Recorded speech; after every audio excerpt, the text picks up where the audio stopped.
Hello, welcome. This is Blockchain Bloom, the blockchain educator. I'm utterly pink, and in today's video, I'm going to talk about that the fresh CPI data just came out, and actually it is better than the forecast said.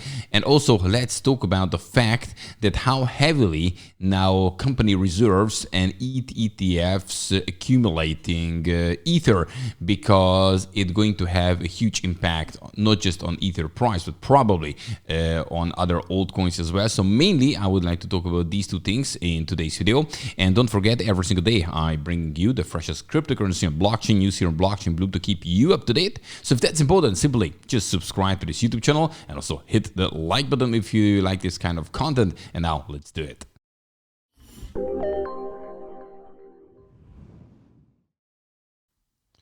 Okay, and for start, let's have a look at the numbers. So Bitcoin is actually down 0.4% in the last 24 hours, but Ethereum, on the other hand, 5.5 up, 5.4. So it shows the strength of Ethereum. What is coming up? Tezos 8% up, Uniswap 5-6% up, Lido DAO 5% up.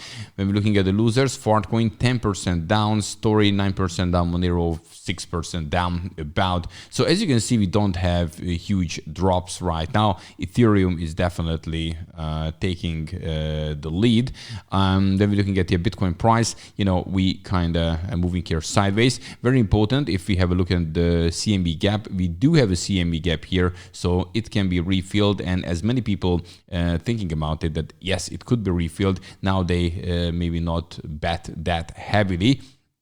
You know, several gaps, if you're looking at them, are refilled, except this one here. Look at this one at around 92,000. So hopefully this won't be refilled just in the next bearish period. But when we're looking at Bitcoin dominance, you know, it's, falling. So this is good for alts. And when we're looking at the price of Ethereum, you know, we haven't seen Ethereum on these levels basically since December 2021, and actually today we're reaching higher and higher levels, getting closer to the recent all-time high, which is a very, very important level, around 4,800-ish. And yeah, that's an important level, and if we break above it, then it's definitely clear sky. But today I'm going to talk about how heavily now Ethereum is accumulated.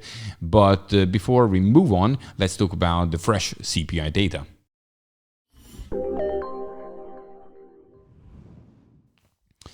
So the new CPI data is out, and as you can see it here, it is 2.7%, and the forecast said 2.8. And every single time when it is better than the forecast, it's good for the market. And the possibility with this to have a rate cut in September is increasing. This is also good for the market. By the way, when we're looking at the core CPI, that actually is worse than the forecast and the previous month. The new CPI, the normal one, is the same like in the month before and better than the forecast. So this is definitely a good data. And with this, we had it around 82% a couple of minutes ago, this chart, the chance for the rate cut in September by the Fed. And now it just jumped up to almost 94%. So that definitely helped. And also we could see a little bit prices going up, especially Ethereum's price. But when I mention ETH, let's talk about Ethereum a bit more in details.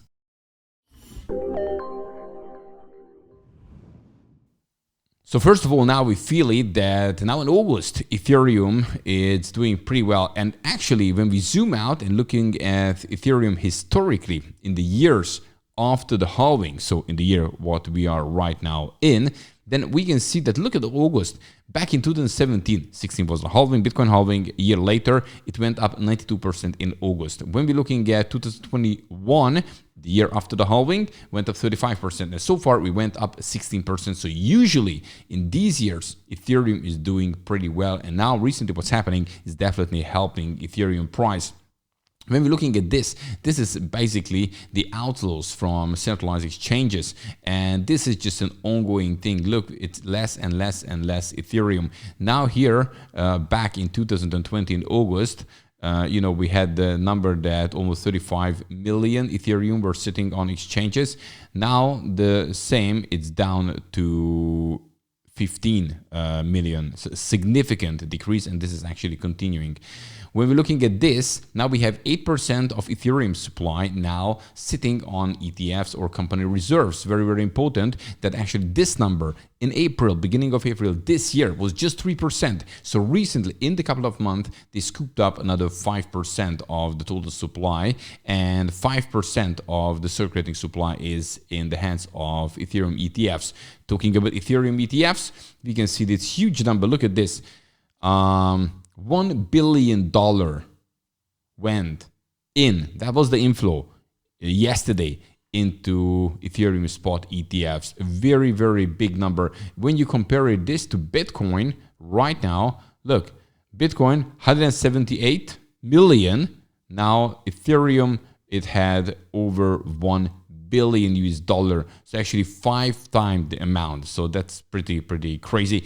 And that's the reason why we see now Ethereum price going up. And that usually helps always altcoins. And probably sooner or later when Ethereum becomes too expensive, other, you know, interesting altcoins could be interesting, just like, I don't know, Solana or Suya, some others, not financial wise, just like, you know, just think about it.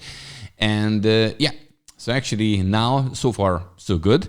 Don't forget that usually, again, when we're looking at historically, then we can see that Septembers are not that great. We call it Rectember, even for Bitcoin, for Ethereum. But historically, August is good for Ethereum, and we are just in the first part of August so far. So let's see how it works out. And yeah. Another just like interesting thing, that Jeff Bezos Blue Origin company now accepts Bitcoin and other cryptos if you would like to go to the space.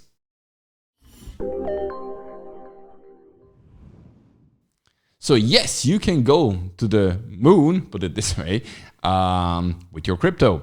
And this is because Jeff Bezos Blue Origin now accepts Bitcoin, Ethereum, and Solana for space flights. So this is how the rich people can spend their crypto. And yeah, they're happy with it. And this is actually very important. Not because, you know, that many people are affected by this, but that more and more companies publicly saying that, okay, you can pay me with your crypto. We accept crypto. That's very, very important. At least the message, especially like big guys like Jeff Bezos, who is one of the most richest people in the world, his company is saying it. So that was just like an interesting thing.